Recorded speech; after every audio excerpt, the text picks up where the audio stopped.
Board விலங்கு இதுதான் எல்லாருக்கும். ஒரு ஆள் சொன்னீங்களேன். சார். சரி.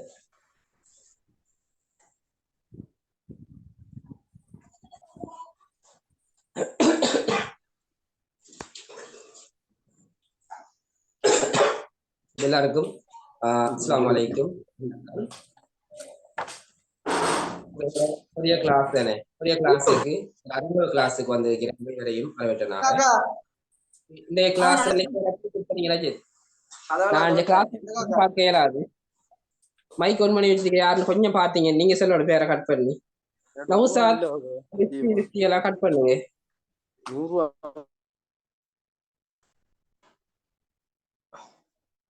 அதையும் தாண்டி அவங்க ஒன் பண்ணி வச்சாங்களா, அவங்கள ரிமூவ் பண்ணணும், பிரச்சனை இல்லை. கொஞ்சம் பாருங்க.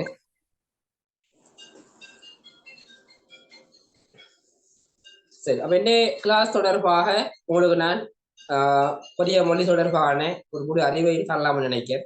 ஏன்னா நிறைய பேர் நீங்க வாட்ஸ்அப்ல ஃபுல் டீட்டெயில்ஸ் தாங்கன்னு சொன்னீங்க. இப்ப உங்களுக்கு நான் அனுப்பியிருந்த லிங்க மட்டும்தான். ஏன்னு சொன்னா இந்த கிளாஸ்ல உங்களுக்கு சகல விதமான விடயங்களையும் தரலாம்னு நினைக்கிறேன். சரி, இன்றைய கிளாஸ்ல நாம் பார்த்தோம்னா அறிமுக வகுப்புல இந்த கொரிய மொழி படிக்கிறதுக்காக தகமைகளாக பார்த்தோம்னு சொன்னால் முதலாவது வயது தவையாதான் பார்க்கலாம்.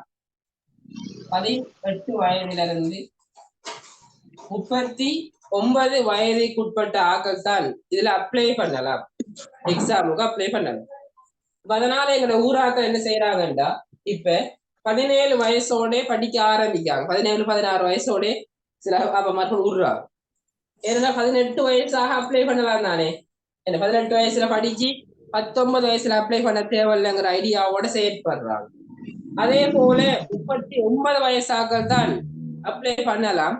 அதனால இப்ப அவங்க 11ஆம் மாதம் இந்த வருடம் எக்ஸாம் வருமெண்டா அல்லது அனுசன் கட் பண்ணுங்க மைக்க மொத்தாக செல்லுங்க. ஏன்னா ஒரு ஆள் நோன் பண்ணி மைக்க கட் பண்ணுங்க, பேர் வச்சுனாலும் கட் பண்ணுவாங்க குழந்தை.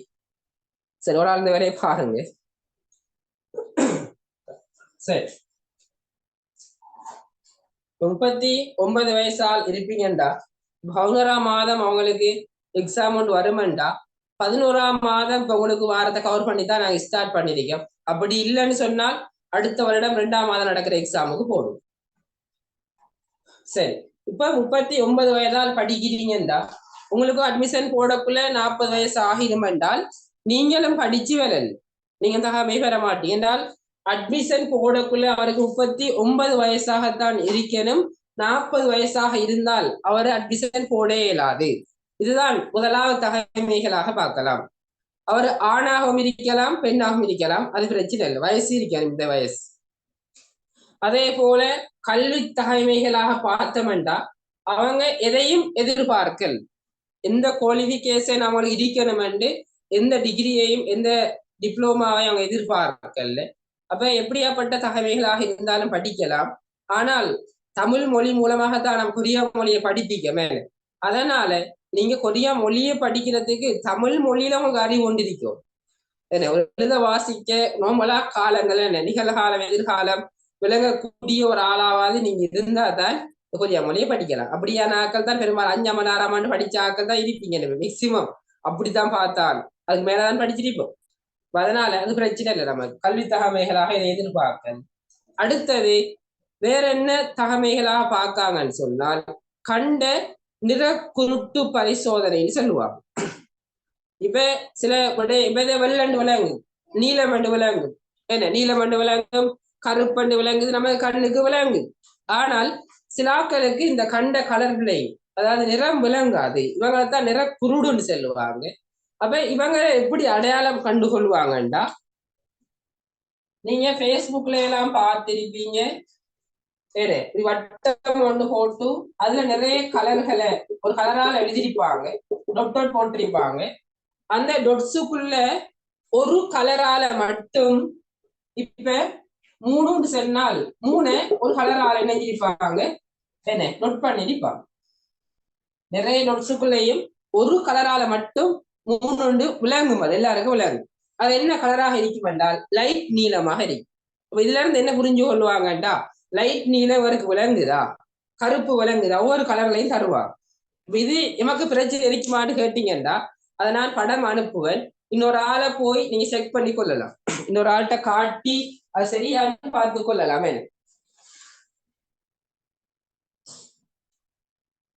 அப்ப அது பயப்பட தேவையில்லை. இலங்கையில பார்த்தோம்னா 1,00,000 பேருக்கு தான் கிட்டத்தட்ட ஒரு ஆள் 2 பேருக்கு தான் என்ன செய்யும் அந்த பிரச்சனை இருக்கு. வரையும் வேணுமென்றால் நான் அனுப்புவேன், செக் பண்ணிக்கொள்ளும். இன்னொரு ஆள்கிட்ட காட்டி இந்த நம்பர் விளங்குதான். பெரும்பாலான 1,00,000த்துக்கு 2-3 பேருக்கு தான் பிரச்சனை இருக்கும். அப்ப நீங்க அதை பார்த்து கொள்ளுங்க, நமக்கு விளங்குதா இல்லையா. அப்ப கண்ட நிற கூட்டு பரிசோதனை. அடுத்தது பாத்தீங்கன்னா இப்ப உடம்புல இப்ப எல்லா நாடுகளுக்கு போற மாதிரி தான் மெடிக்கல் எடுப்பாங்க. மெடிக்கல்ல கடும் பாரசுரமான ஹார்ட் ஆபரேட் பண்ணினவரால் இல்லாட்டி அவங்க செஸ்ஸ ஸ்கேன் பண்ணும்போது இதுல என்னாச்சும் ஓட்டைகள் அப்படி விளங்கினா மட்டும்தான் அவங்களுக்கு பிரச்சனை வரும். மற்றபடி சீனி பிரஷர் அப்படியான வருத்தங்களுக்கு இல்லை. என்ன அதே போல கடும் பெரிய ஆபரேட்கள் பண்ண இருந்தால் அது ரத்தத்துல குடிபட்டா அவங்க ஆபரேட் பண்ணின பிறகு போகலாம். அவங்க வைத்தியத்தை முடிச்சிட்டு அவங்க போகலாம். அது வரைக்கும் போகலான்ட்டு வைப்பாங்க. அப்ப எங்களுக்கு பிளட் வச்சிருக்கி இதுக்குள்ள வேலை செய்ய இயலுமெண்டா சரி, மற்ற இடமெல்லாம் ஸ்கேன் பண்ணி பாக்குறல்ல உள்ளுக்கு என்ன இருக்குன்னு சொல்லி செஸ் மட்டும்தான் அவங்க ஸ்கேன் பண்ணுவாங்க. அது ரத்தத்துல ஃபுல்லா பார்ப்பாங்க. ரத்தத்துல என்னென்ன இருக்கோ அதெல்லாம் பார்ப்பாங்க. நார்மலான பிரச்சனைகளுக்கு ஒண்ணுமே இல்லை. பாரதூரமான பிரச்சனைகளாக இருந்தா தான் அது எல்லா நாடுகளுக்கும் தான். நம்ம நாடு கொரியாவுக்கு மட்டுமே இல்லை, எல்லா நாடுகளுக்கும் நாம மெடிக்கல் கொடுக்க தான் வேணும். அதே போல நீதிமன்றத்தால நீங்க ஏதாச்சும் ஒரு கிரிமினல் குற்றம் செய்து நீதிமன்றத்தால நீங்க குற்றவாளின்னு சொல்லி தீர்ப்பளிக்கப்பட்டு நீங்க என்ன ஜெயில், அதாவது ஜெயில் அனுபவிச்சிருப்பீங்க, இந்த தண்டனை உங்களுக்கு கிடைச்சிருக்கும் சொன்னால் அப்படி ஆக்களுக்கும் போலீஸ் தர மாட்டாங்க. அப்படி இல்லைன்னா போலீஸ்ல காசை கொடுத்துதானே என்ன சில ஆக்க செய்வாங்க. மட்டும் அதுவும் கஷ்டம் தான். இப்ப சிஸ்டத்துல அப்டேட் ஆகுது தானே, அதனால அவங்களுக்கும் போக கஷ்டமாக இருக்கு.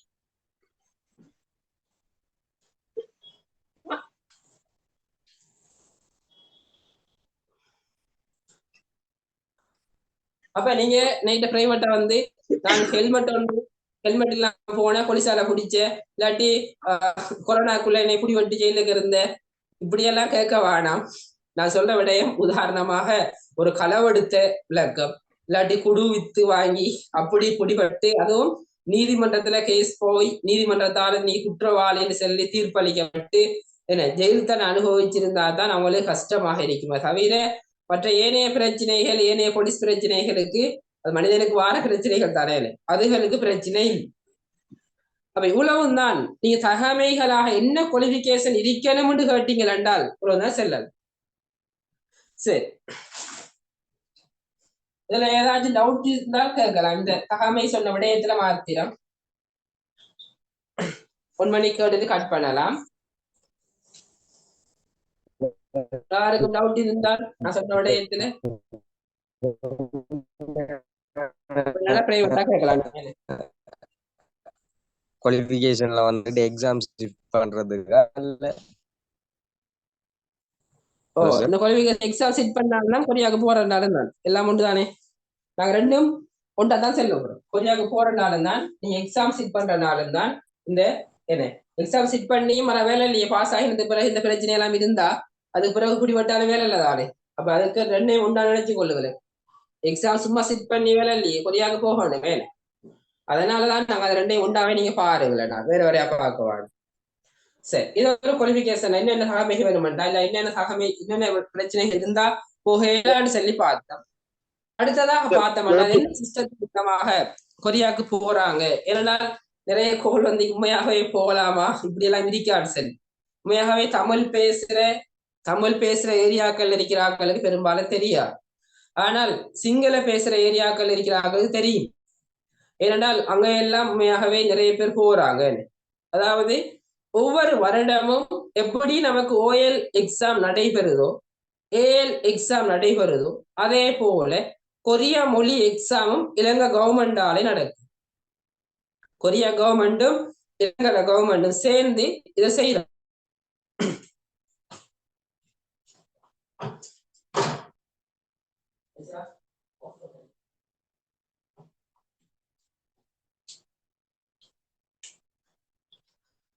சரி, இந்த எக்ஸாம் மூலமாக இப்ப இலங்கையில இருந்து ஒவ்வொரு வருடமும் நாங்க 12,000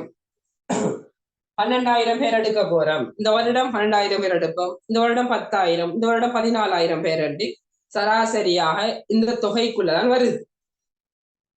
அப்ப இலங்கையில இருந்து 12,000 பேர் எடுக்க போறோம்டா இதுக்கு ஒரு எக்ஸாம் ஒன்று வைக்காங்க. அதுக்கு இபிஎஸ் டாபிக் என்று பேர். இந்த ஸ்பெல்லிங் வரும், அந்த டாபிக் மாதிரி இந்த டாபிக் தான் வரும். அவங்களோட இபிஎஸ் டாபிக்னா கொரியா மொழி எக்ஸாம் தான் இது. எவ்வளவுமே பேமெண்ட் சிஸ்டம். அப்ப இந்த எக்ஸாம் மூலமாக பாஸ் பண்ற 12,000 பேரை எடுப்பாங்க. ஆரம்பத்திலே சொல்லிடுவாங்க எக்ஸாம் அட்மிஷன் கால் பண்ணக்குள்ளே நாங்க இத்தனை பேரை தான் எடுக்க போறோம். அப்ப நாம கிட்டத்தட்ட ஒரு 60,000 பேர் போட்டாங்கன்னு சொன்னால் முதல் வார 12,000 பேருக்கும் என்ன ஒரு கட் ஆஃப் மார்க்ஸ் அறிவிச்சு அவங்கள எடுப்பாங்க.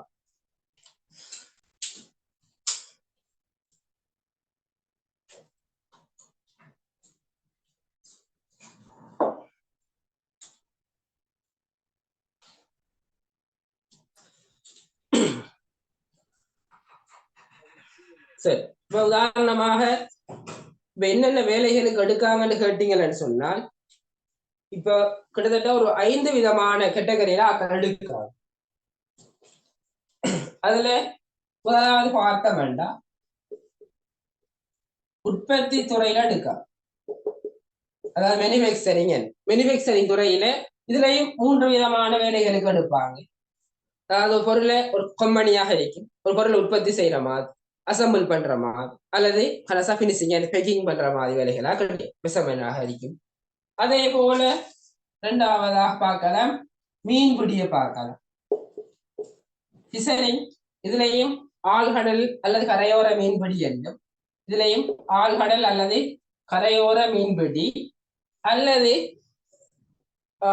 மீன் வளர்ப்பு இல்லாட்டி மட்டி வளர்க்கிறது, இறால் வளர்க்கிறது, அப்படி மீன் வளர்ப்பாக இருக்கும். ஃபார்ம் சொல்லுவோம், ஃபார்மிங்காக இருக்கும், அதாவது சி ஃபார்மிங்குள்ள வரும். அடுத்ததாக பார்க்கலாம் சேவை என்று ஒரு பிரிவு ஒன்று. இதுக்குள்ளேயும் உணவு உற்பத்தி அல்லது ஹோட்டலாக இருக்கலாம். உணவாக ஹோட்டல் நல்லதுமே ஃபோக்கஸ் ஆகுது இல்ல சார், விலங்கல்ல போர்ட் ஃபோக்கஸ் இல்லாம இருந்துச்சு, இப்போ ஓகே ஆயிட்டு. Okay sir. சரியா.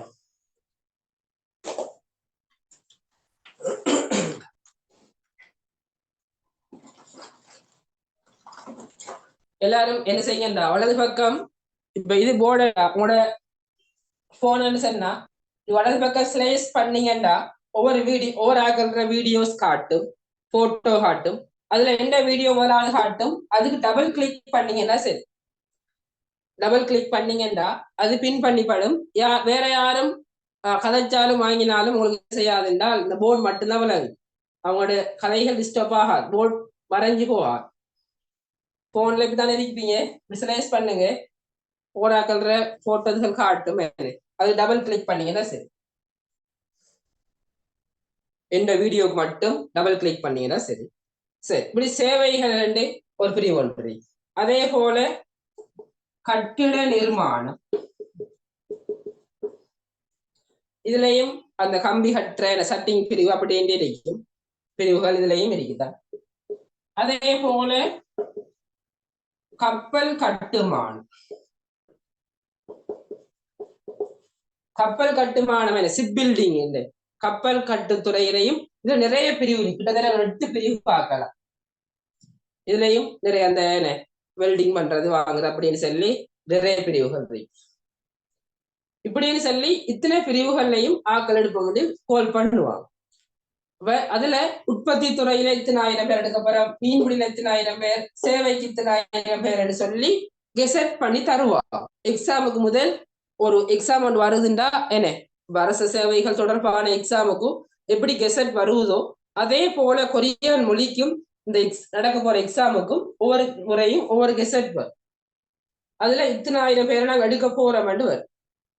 இதுல கேட்டீங்கன்னா நாங்க எந்த துறைக்கு அப்ளை பண்ணணும்னு கேட்டீங்கன்னா அட்மிஷன் போடக்குள்ளேயே நாம டிக் பண்ணோம். எல்லாரும் இப்ப 6 மாசம் 5 மாசமோ நாம ஒரு மணிக்கு தான் கிளாஸ் படிக்க போறோம், ஒரு கிளாஸ்லாம் இருக்க போறோம். இப்ப கிளாஸ் முடியக்கிட்டா உங்களுக்கு எப்படியும் அட்மிஷன் வரும் தானே. அந்த அட்மிஷன்ல இந்த பிரிவுல நீங்க விரும்பின துறைக்கு நீங்க டிக் பண்ணலாம். இப்ப அங்க இருக்கிறார்கள் நம்பர் தருவோம், அவங்களோட இடையில வந்து எக்ஸ்பீரியன்ஸ சொல்லுவாங்க, ஒவ்வொரு துறையில இருக்கிறார்கள், அவங்களோட சேலரி, அவங்களோட வாழ்க்கை முறை எப்படி இருக்குமென்னு சொல்லி நான் மிக தெளிவா அவங்களுக்கு காட்டும். இப்ப அதுக்கு பிறகு நீங்க என்ன செய்யலாம்னு கேட்டால், எந்த துறை எனக்கு வேணுமென்னு நீங்க செலக்ட் பண்ணலாம். என்னை கேட்டீங்களா, நான் உற்பத்தி துறையை தான் சொல்லுவேன். எனக்கு அதிகமாக ஓவர் டைம் இருக்கும், என்ன கம்பெனிகளாக இருக்கும், ஏதாவது மெஷினரிக்கு என்ன ஹெல்ப் பண்ற மாதிரியாக இருக்கும். இப்ப இங்க எங்களை ஊர்ல பாத்தீங்கன்னா இப்ப கிட்டத்தட்ட ஒரு 100 பேருக்கிட்ட போயிருக்காங்க. இப்ப அவங்க எல்லாரும் இங்க பெரும்பாலான ஆட்கள் ஏஎல் ஓஎல் முடிச்ச எதுவும் வேலை செய்யாத ஒரு ஜொப் செய்யற ஆட்களாக இருப்பாங்க. அவங்க பேரை தான் தூக்கியிருப்பாங்க, வாழ்க்கையில் ஒரு வேலையும் செய்திருக்க மாட்டாங்க. இப்ப அவங்க எல்லாம் நார்மலா கஷ்டம் என்றாலும் பழகி கொள்றதுக்கு செய்யறதுக்கு ஈஸியாக உற்பத்தி துறை இருக்கு. மீன்பிடி கஷ்டம், கட்டட நிர்மாணம் கஷ்டம், கப்பல் துறை கஷ்டம். இது உண்மையாகவே இங்க வேலை செய்தாக்கள், வேலைன்னா ஹார்ட் வேலை செஞ்சாக்களுக்கு தான் இது ஈஸியாக இருக்கு. ஆல்ரெடி அதுக்குள்ள லக்காரிக்கும் சில வேலைகள் தான் ஈஸியா கிடைச்ச மாதிரி சொல்றாங்க. மீன்பிடியில கூட சில ஆக்களுக்கு மீன் சி ஃபார்மிங்ல டிக் பண்ணாங்கண்டா இதை டிக் பண்ணுவோம் முதலாவது. அதுக்கு பிறகு சி ஃபார்மிங்க டிக் பண்ணாங்கண்டா அதுல ஒரு சில ஆக்களுக்கு தான் லேசான வேலை கிடைச்சிருக்கு. மற்றும்படி மற்ற ஆக்கள் கஷ்டமான வேலைன்னா சொல்லியிருக்காங்க. அது போல கட்டட நிர்மாணம் அப்படித்தான், கப்பல் கட்டுமானம் அப்படி. இப்ப வேலை செய்யற கொடியன் இப்ப எங்களை கிட்டத்தட்ட ஒரு மாதத்துக்குள்ளதான் போனவர். இப்ப 14 நாள் 18 நாள் வேலை செய்யறதுக்கு எல்லோரும் சம்பளம் கொடுத்திருக்காங்க. கிட்டத்தட்ட அவர் கம்பெனியில முதலாவது 8 லட்சம் ரூபாயில இருந்து 9 லட்சம் வரைக்கும் என்ன செய்யலாம், உழைக்கலாம். அவர் கப்பல் கட்டுமானத்துல ஒரு பிரிவுல போகணும். வயசு குறையண்டாலும் அவருக்கு 23 22 வயசு என்றாலும் அவர் இங்க ஹார்ட்வேரை செய்தவர். அதனால அவருக்கு அந்த வேலை பரவாயில்ல, நான் செய்வேன்னு சொல்றார். விளங்குதார்?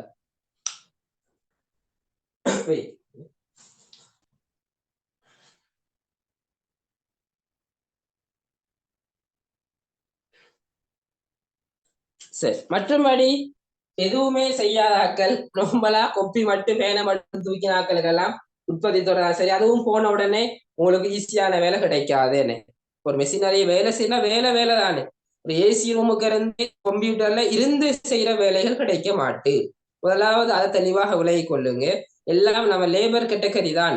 என்ன உண்மையை எல்லாத்தையும் உண்மையை நாங்க தெளிவாக சொல்லுவோம், நீங்க விரும்பினா தான் படிக்கலாம். இப்படின்னு சொல்லினாலும் எங்களோட ஊர்ல பாத்தீங்கன்னா என்ன பிஹெச்ஐ வேலை செய்யறாக்கள், அடுத்த டீச்சர்ஸ் மார், டிஓ மார், இப்படி நிறைய பேர் கொரியாவுக்கு போயிட்டாங்க. நாங்க இது விஷயத்த சொன்னோம், இருந்தாலும் நம்ம நாட்டு சுச்சுவேஷனை விட அது பரவாயில்லன்னு தானே.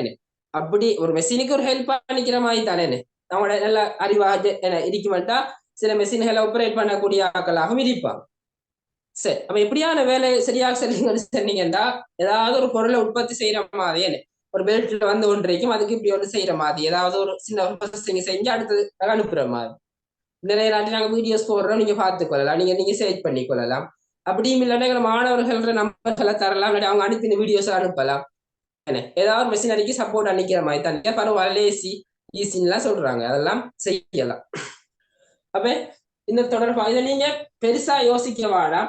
ஒரு அறிமுகத்துக்காக தான் நாங்க தந்திருக்கோம். இதெல்லாம் எப்ப யோசிக்கணும்னா நான் படிச்சு முடியக்கிட்டாதான் என்ன எதுக்கு போடுறேன் இப்படி யோசிக்கும். இப்போதைக்கு நமக்கு படிப்பு தான் வேணும், ஆனால் தெரிஞ்சு கொள்ள தர வேண்டும் தான் அனுப்பி. அப்ப இந்த துறைகள்ல இருந்தெல்லாம் அகடு.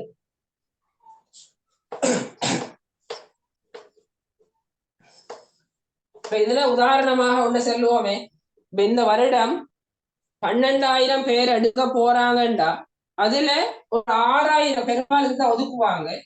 கிட்டத்தட்ட நம்மளோட இந்த முறை 7,000 பேர்கிட்ட எடுக்க போறாங்க. எதுக்கு? உற்பத்தி துறை 7,000 பேர் எடுக்க போறாங்க. இப்ப இந்த துறைக்கு நாம என்ன செய்யறோம் என்றால் 30,000 பேர் அப்ளை பண்றோம் என்றால் இலங்கையில இருந்து இத்தனை பேர் அப்ளை பண்ணலாம் தானே. 30,000 பேர் அப்ளை பண்றா 7,000 பேர் தான் எடுப்பாங்க. அப்ப இதை எப்படி சிஸ்டத்துல எடுப்பாங்கன்னு கேட்டீங்கன்னா எக்ஸாம்ல மொத்தம் 40 கேள்வி, ஒரு கேள்விக்கு 5 மார்க்ஸ், அப்ப 200 மார்க்ஸ் வரும். எல்லாமே எம்சிக்யூ தான், அதாவது டிக் பண்ற மாதிரி தான். இது முதலாவது கேள்விண்டா 4 விடை இருக்கும், நம்ம ஏதாவது ஒரு விடையை டிக் மட்டும்தான் வேல். எழுதுறது, பேசுறதோ, வாசிச்சு காட்டுறதோ இதெல்லாம் ஒன்றுமே 40 கேள்வியும் இதே மாடல்ல தான் வரும். அப்ப 5 படி 200 மார்க்ஸ் வரும். இதுல பாப்பாங்க 200 கொஞ்சம் பேர் எடுத்திருப்பாங்க, 195 கொஞ்சம் பேர் எடுத்திருப்பாங்க. இப்படி இப்படி இப்படி இப்படியா 7000 ஆள் 160 எடுத்திருப்பாருண்டா, 7000 ஆள் 160 160 தான் கட் அவுட் மார்க்ஸ் அறிவிப்பாங்க. உற்பத்தி துறைக்கு இந்த முறை 160 பெரும்பாலும் அப்படிதான் வருது. 160 140 மந்திரி போன 140. அது ஒரு முறையோ ஒரு மாதிரி வரும். சில அதில் எத்தனை பேர் எப்படி கட்டிக்காரன் அப்படி படிக்க போறானு. 160 குறைஞ்ச ஆக்கள் எல்லாம் யாருன்னு கேட்டீங்கன்னா கழிச்சுட்டா சரி. 30,000 போனா 23,000 பேர் வருவாங்க. 23,000 யாரு 160க்குள்ள எடுத்தா அவங்க எல்லாரும் ஃபெயில். அவங்க கொஞ்சம் போக இயலாது. சரி, இதுதான் அவங்களோட சிஸ்டமாக இருக்கும். அப்ப இதுல அறிவிச்ச பேர் எல்லாரும் உண்மையாகவே போகலாமான்னு கேட்டீங்களால் அவங்க எத்தனை பேர் உண்மையாக போகலாமோ அதைத்தானே எடுக்க போற ஹட் அவுட் அறிவிக்காம அது அவ்வளவு பேரே எடுப்பான். ஒரு பிரச்சனை நான் சொன்ன ஏற்கனவே சொன்ன பிரச்சனை இல்லாட்டி எடுப்பாங்க, வேற ஒரு கதையும் இல்லை. சரி, இது தனியான ஒரு ஏஜென்சியான்னு கேட்டீங்கன்னா இல்ல, நம்மளோட நாட்டு அரசாங்கமே முன்னின்று நடத்து. வேற இதுக்குள்ள அரசியல் தலையீடோ வேற ஒரு தலையீடோ இருக்காது. அது ஜெனுவீனாக இருக்கும். கொரியா கவர்மெண்ட் நேரடி கண்காணிப்புல தான் இது நடக்கும்.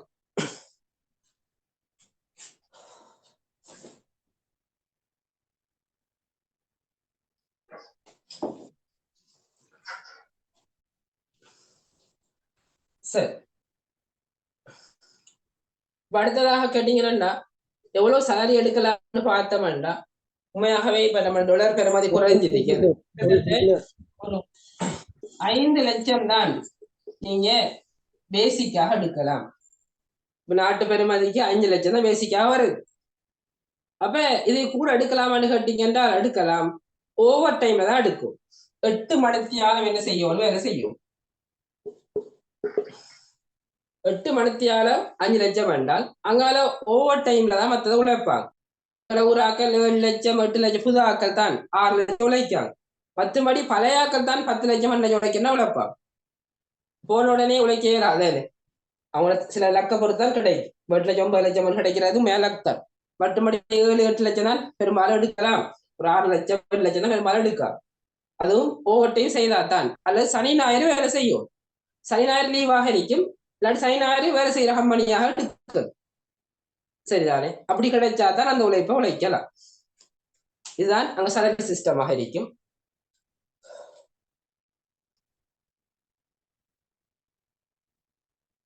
மற்றபடி இன்னும் நம்ம லாப பார்த்தோம்டா, ஒரு ஆள் கம்பெனிக்கு போறாருண்டா, முதலாவது கம்பெனிக்கு போவாரு. இப்ப அந்த கம்பெனி அவருக்கு சரி வரல, அவருக்கு பிடிக்கல, அந்த வேலை பிடிக்கல, இல்லாட்டி ஆக்கள் பிடிக்க கஷ்டம்னு சொன்னா அவர் ரிலீஸ் எடுத்து 2வது கம்பெனி போவார், இன்னொரு கம்பெனி போவார். அதுவும் அவருக்கு சிக்கல் என்றால் 3வது கம்பெனி போகலாம். பெரும்பாலும் எங்கள் ஆக்கள் 1வது மாதத்திலே மாறிட்டாங்க. சில ஆக்கள் கஷ்டம்னு கிடைச்ச ஆக்கள் ஒரு மாசம் பார்த்து போட்டே சிக்கல் சம்பளத்தை எடுத்துட்டு மாறிடுவாங்க. இதுதான் வேற நாடுகளை விட பெனிஃபிட்டாக பார்க்க.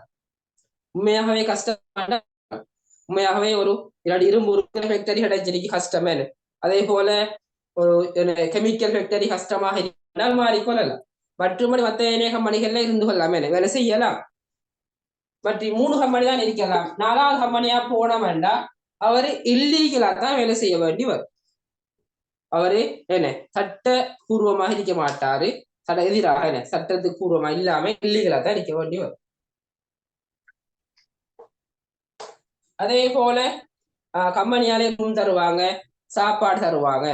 சாப்பாடு நமக்கு சரி வரலன்னு சொன்னா அதுக்குரிய காசை தருவாங்க, அல்லது சாமான் வாங்கி தருவாங்க.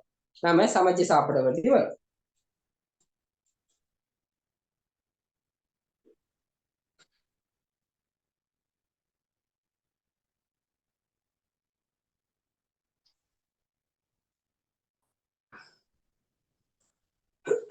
அடுத்த ஒரு விடயம்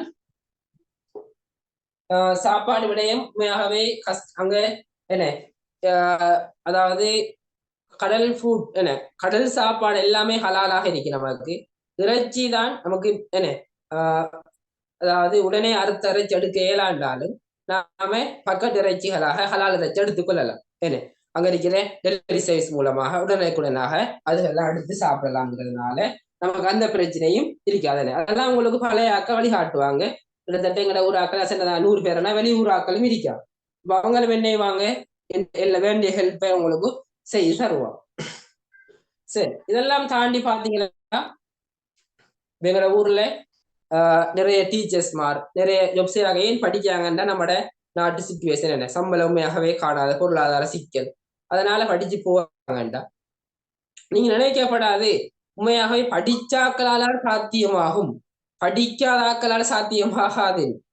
ஏனென்றால் எங்களோட ஊர்ல 5ஆம் ஆண்டு 6ஆம் ஆண்டோட ஸ்கூலை விட்டு நின்றாக்கள் எல்லாம் படிச்சு பாஸ் ஆயிட்டாங்க.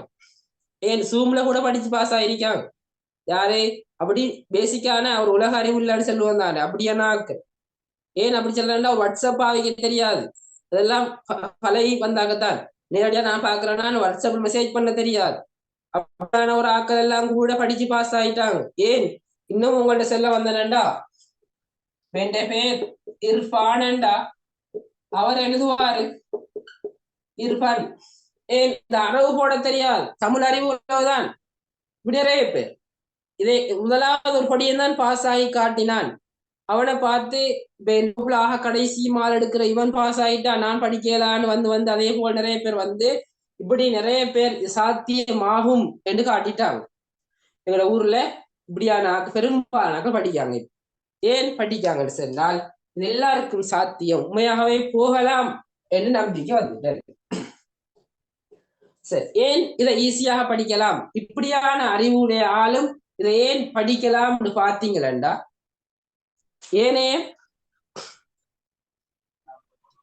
ஏனைய மொழிகளுக்கும் இது வித்தியாசம் என்னன்னு கேட்டீங்கன்னா, உதாரணமாக தமிழ்ல இது ஆனாண்டா இதுக்கு நடிலான எழுத்து ஆவன், இது பானான்னு சொன்னா பாவனாவா, மீனான்னு சொன்னா மீன்.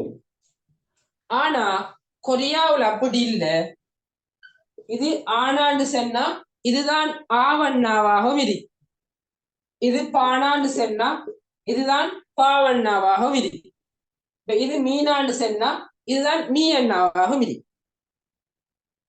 இது எப்படி நாங்க அடையாளம் கண்டுகொள்றோம்னா அது ஈஸியா காட்டி தருவேன் நான், என்ன மாதிரி உலகம் படிச்சுட்டு போகும்போது. அப்ப இப்படி ரெண்டு எழுத்தாக இருக்காது, எல்லாத்துக்கும் ஒரு எழுத்து தான். இன்னும் அவங்க சொல்ல போனால்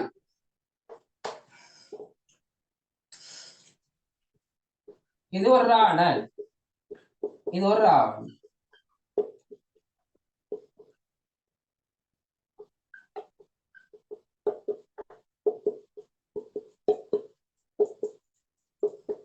பாத்தீங்கன்னா 1 2 3 4 5 6 7 8 9 10 இப்படி 10 எழுத்துக்கும் கொரியாவுல இது மட்டும்தான். இப்ப நீங்க இப்படி 10 எழுத்து, இந்த ராணாவாக இருந்தாலும் இதான், இந்த ராவணாக இருந்தாலும் இந்த லானாவாக இருந்தாலும் இதான் அர்த்தம். அப்ப இதை நாங்க ராணாவா எடுக்கிற லாவண்ணாவா எடுக்கிற கேட்டால் அந்த சந்தை படிக்கும் போது விளங்க ஈஸியா எடுத்துட்டு போய் தரலாம். இவ்வளவு எழுத்து பாடமாக தேவை தமிழ் இவ்வளவு, இது மட்டும்தான் இதுக்கு சமனாரி. இதே போலதான் எல்லா ரீனாக்கும் எல்லா லீனாக்கும் இப்படி சொல்லப்பாரு, இன்னும் 10 எழுத்துக்கு இதுதான் சொல்லப்பாரு. இப்படி நிறைய எழுத்துக்கள் இறுக்கி ஒரு சில எழுத்துக்களே தந்துட்டாங்க. அப்ப இது உங்களுக்கு குழம்புமோ, இது கடும் கஷ்டமா, இது எல்லாத்துக்கும் அதுதான் கஷ்டமா இருக்குமோன்னு யோசிக்க வேணாம். அது படிச்சுட்டு போகும்போது உங்களுக்கு 2 நாள் ஒரு 3 நாள் விளங்கிடு 3 கிளாஸோடு இது இப்படித்தான் எடுக்கணும், கடும் ஈஸியாக இருக்கேன்னு விளங்கி கொள்வி. அதனாலதான் படிக்காத ஆட்கள் நினைஞ்சிட்டு போறாங்கண்டா படித்து கொண்டு போறாங்க. அதே போல பார்த்தோம்டா நார்மலா 1 மணி கதைங்க. இப்ப ஒரு போயண்டு வாரார் என்று சொன்னால் நாம சொல்லுவோம் அவன் வாரான், அவன் வருகிறான், நிகழ்காலமாக சொல்லுவோம் என்ன, அவன் வருகிறான் என்று சொல்லுவோம் என்ன. ஒரு கேர்ள் ஒன்று வந்தால் என்ன சொல்லுவோம், அவள் கதைங்க பரவாயில்ல, அவள் வருகின்றாள். அவள் வருகிறாள், வருகின்றாள் என்று கதை. கொஞ்சம் கூட்டமாக ஆட்கள் வந்தா என்ன சொல்லுவோம், அவர்கள் வருகின்றார்கள். வருகிறார்கள் வருகிறார்கள் என்று சொல்லுவோம். இல்லாட்டி ஒரு நாய் என்று வந்தால் என்ன சொல்லுவோம்? நாய் அது நாய் வருகின்றது. அது வருகிறது. நாய் வருகிறதுன்னு சொல்லுவோம். ஓ. இப்படின்னு நான் தமிழ். ஆனால் கொரியாவுல எல்லாத்துக்கும் என்ன சொல்ல போறோம்? வாயோ என்று ஒரு சொல்லித்தான் செல்லப்பார். என்னாலும் வாயோ, நான் முன்னுக்கு இருக்கிற அவனை வச்சுதான் மதிச்சு கொள்வோம். வாயோண்டா வருகிறான், என்ன அவள் வாயோண்டா அவள் வருகிறாள் என்று செல்லம். நாய் வாயோண்டா நாய் வருகிறதுன்னு செல்லப்பா. சரி, இது இங்கிலீஷ்லயும் இப்படித்தான் கேட்டீங்க என்றால் இல்ல, அதோட லேஸ். என்னன்னு கேட்டீங்க என்றால், இதே இது நாம கேள்வியாக கேட்க போனால் என்ன சொல்லுவோம்? அவன் வருகிறானாண்டு, அவள் வருகிறாளாண்டு, அவர்கள் வருகிறார்களாண்டு, நாய் வருகிறதாண்டு. ஆனால் இதுக்கும் என்னன்னு கேட்டால் வாயோதான். கேள்வியாக கேட்கறதுக்கு கொண்டு இல்லைங்க. கேள்விக்குன்னு ஒரு கிராமர், பதிலுக்குன்னு ஒரு கிராமர் இல்லை. ஒருமைக்குன்னு ஒரு கிராமர், பன்மைக்குன்னு ஒரு கிராமர் இல்லை. உயர்த்திணைக்குன்னு ஒரு கிராமர், அகத்திணைக்குன்னு ஒரு கிராமர் இல்லை. எல்லாத்துக்கும் அங்க வாயதான். ஒரு வினையில வச்சு சொல்றேன். இதே எல்லா வினைக்கும் தான் சட்டம். சரி, இது நிகழ்வாக நாம் எடுப்போம். சரி, பேசக்குள்ள எப்படின்னு கேட்டீங்கன்னா அது பேச்சு மொழி கொஞ்சம் சின்ன ஒரு வித்தியாசம் தான். ஒரு விளையாட்டு நிகழ்காலத்துல கேள்விக்கு ஒன்றுதான், பதிலுக்கு ஒன்றுதான். இன்னும் உங்களுக்கு சொன்னா குழம்ப வேணாம், ஆனால் படிக்கும் போது ஈஸியாக இருக்கும். இப்ப நாளைக்குன்னு சொன்னால் எதிர்காலம் தானே. என்ன சொல்லுவோம் நாமண்டா? அவன் வருவான் என்று சொல்லுவோம், அவள் வருவாள் என்று சொல்லுவோம், அவர்கள் வருவார்கள் என்று சொல்லுவோம். அதுக்குள்ளால நாளைக்கு வரும் என்று சொல்லுவோம். இதுக்கும் என்னன்னு கேட்டீங்கள் என்றால் வாயோதான். அப்ப இதை நாங்க இப்ப வருகிறதா வருமானம் எப்படி கண்டுபிடிக்கிறேன்னு கேட்டீங்கன்னா, முன்னுக்கு கட்டாயம் நாளைக்குன்னு போடுவோம், இல்லாட்டி இப்போதுன்னு போடுவோம். இப்போதுன்னு போட்டு எழுதினாங்கன்னால் நிகழ்காலமாக எடுக்கும். நாளைக்குன்னு போட்ட நாளைக்கோ விடயங்கள் போட்டாங்களோ நம்ம எதிர்காலமாக எடுக்கும். அப்ப நிகழ்காலம் எதிர்காலம் ஒன்றாகத்தான் இருக்கும். கேள்வி பதில் ஒன்றாகத்தான். எல்லாத்துக்கும் வாயதான். நாளைக்கு வருவானான்னு கேட்டாலும் வாயதான்.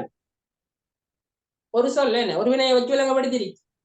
எதனாலதான் படிப்பறிவில்லாதாக்களும் கூட என்னைறாங்கண்டா இதை ஈஸியாக படிச்சு கொண்டு போறாங்க. படிச்சு கொண்டா விலையை கொண்டு போறாங்க. பாஸ் ஆகிட்டு போவல ஈஸியாக, அதை விலையை கொள்ளுங்க முதலாம். சரிதானே?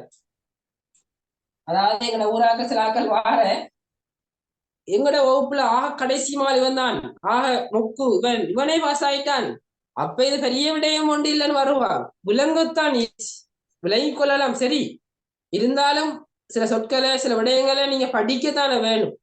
படிச்சாதானே பாஸ் ஆகலாம். அதனால டிகிரி முடிச்சாக்களும் ஃபெயில் ஆகிருக்காங்க. அதையும் சொல்லத்தானே வேணும். 6ஆம் ஆண்டு படித்தால் தமிழ் தெரியாதாலும் பாஸ் ஆகிருக்காங்க. அதே சமயம் நான் இந்த யூனிவர்சிட்டியில டிகிரி முடிச்சேன்னு வருவாங்க, அவங்களும் ஃபெயில் ஆகிருக்காங்க. என்ன காரணம் என்று கேட்டீங்க என்றால் அவங்களுக்கே தெரியும், நான்